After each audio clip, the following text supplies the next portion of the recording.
जस्तै अब नेपाल जस्तो डेभलपमेन्ट कन्ट्रीमा चाहिँ आइटीको स्कोप चाहिँ के छ सर? नेपाल भनेको अहिले डेभलपिङ कन्ट्री हो। विभिन्न किसिमका अनलाइन करियर घरमा बसी बसी वर्क फ्रम होमबाट काम जबमा इजिली गर्नको लागि चाहिँ महत्त्वपूर्ण रोल प्ले गर्छ। आइटी पढिसकेपछि के गर्न सकिन्छ? हेलो एन्ड नमस्ते सबैजनालाई, मेरो नाम हो रविन चौधरी र आजबाट फेरि हामी आएको छौँ राप्ती गाउँपालिका 2 लालमाटेको आदर्श मोडल सेकेन्डरी स्कुलको आइटी ब्लकमा चाहिँ।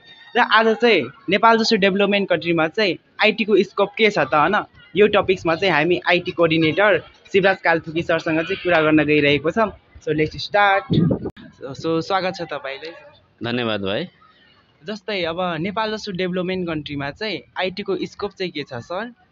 जस्तो नेपाल भनेको अहिले डेभलपिङ कन्ट्री हो। आइटीमा इन्फ्रास्ट्रक्चर बिल्डअप भइरहेछ। यस्तोमा चाहिँ विभिन्न किसिमका अनलाइन करियर घरमा बसी बसी वर्क फ्रम होमबाट काम जबमा इजिली गर्नको लागि चाहिँ आइटीको फास्ट एकदम इम्पोर्टेन्ट अथवा यसमा महत्त्वपूर्ण रोल प्ले गर्छ। जस्तो वर्क फ्रम होम घरमै बसी बसी काम गर्नको लागि पनि आइटीले हेल्प गर्छ। ओके सर, जस्तै नि अब आइटी पढ्दाखेरि चाहिँ आइटी स्टुडेन्टहरूलाई चाहिँ के बेनिफिट हुन्छ सर? जस्तो आइटी भनेको सबै सेक्टरमा युज हुन्छ, वेदर द अफिस भयो जुनसुकै जबमा जान परे पनि अहिले भनेको कम्प्युटर स्किल भनेको मस्ट नेसेसरी नै हो। कम्प्युटर स्किल बिना कुनै पनि ठाउँमा जब पाइँदैन। अथवा आफ्नै केही एजेन्सीहरू सफ्टवेयर डेभलपमेन्ट अफिसहरू यस्ता खोल्नलाई पनि आइटी स्किल महत्त्वपूर्ण हुन्छ। चाहे भिडियो एडिटिङ भयो, नेटवर्किङ, सफ्टवेयर डेभलपमेन्ट जुनसुकै फिल्डहरू जानको लागि पनि इम्पोर्टेन्ट हुन्छ। सो सरलाई फेरि अर्को प्रश्न रहेको छ, जस्तै आजभोलिको युग चाहिँ डिजिटल युग हो, अनि यसमा चाहिँ आइटी किन इम्पोर्टेन्ट छ आजभोलिको यो डिजिटल युगमा चाहिँ?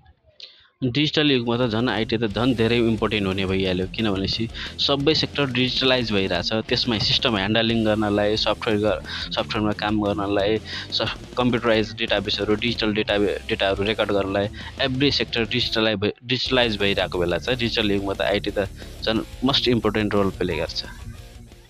सो सर, लास्ट टाइम हामी खिम सरको इन्टरभ्यूमा चाहिँ एकजना आइटी स्टुडेन्टको चाहिँ एउटा कमेन्ट आएको थियो, पछि आइटी पढिसकेपछि के गर्न सकिन्छ, यस्तो स्टुडेन्टहरूलाई चाहिँ हजुरले के भन्न चाहनुहुन्छ सर?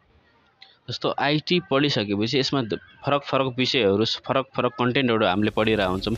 त्यसपछि आफ्नो इन्ट्रेस्टको फिल्ड कुन छ त त्यो फिल्डमा चाहिँ काम गर्न सकिन्छ। जस्तै इक्जाम्पलको लागि भिडियो एडिटिङ, ग्राफिक्सतिर इन्ट्रेस्ट छ भनेपछि भिडियो एडिटिङहरूतिर, ग्राफिक्सतिर जान सकियो। जो नेटवर्किङतिर इन्ट्रेस्ट भएकोले नेटवर्किङतिर जान सकिन्छ। हार्डवेयरतिर इन्ट्रेस्ट भएकोले हार्डवेयरतिर जान सकिन्छ। सफ्टवेयर डेभलपमेन्ट, प्रोग्रामिङतिर इन्ट्रेस्ट भएको सफ्टवेयर डेभलपमेन्टतिर जान सकिन्छ। धेरै फिल्डहरूमा चाहिँ हामीले काम गर्न सक्छौँ अथवा जब अपर्च्युनिटी ग्र्याब गर्न सक्छौँ। सो लास्टमा चाहिँ जस्तै अब लास्ट अन्तिमतिर आइसकेको छ हामी चाहिँ, अनि लास्टमा चाहिँ आइटी पढ्ने स्टुडेन्टहरूलाई चाहिँ हजुरले चाहिँ के सजेस्ट गर्नुहुन्छ सर? जस्तो आइटी भनेको चाहिँ विश्वमै अहिले वर्ल्डमै चाहिँ एकदम डिमान्डेबल कोर्स हो।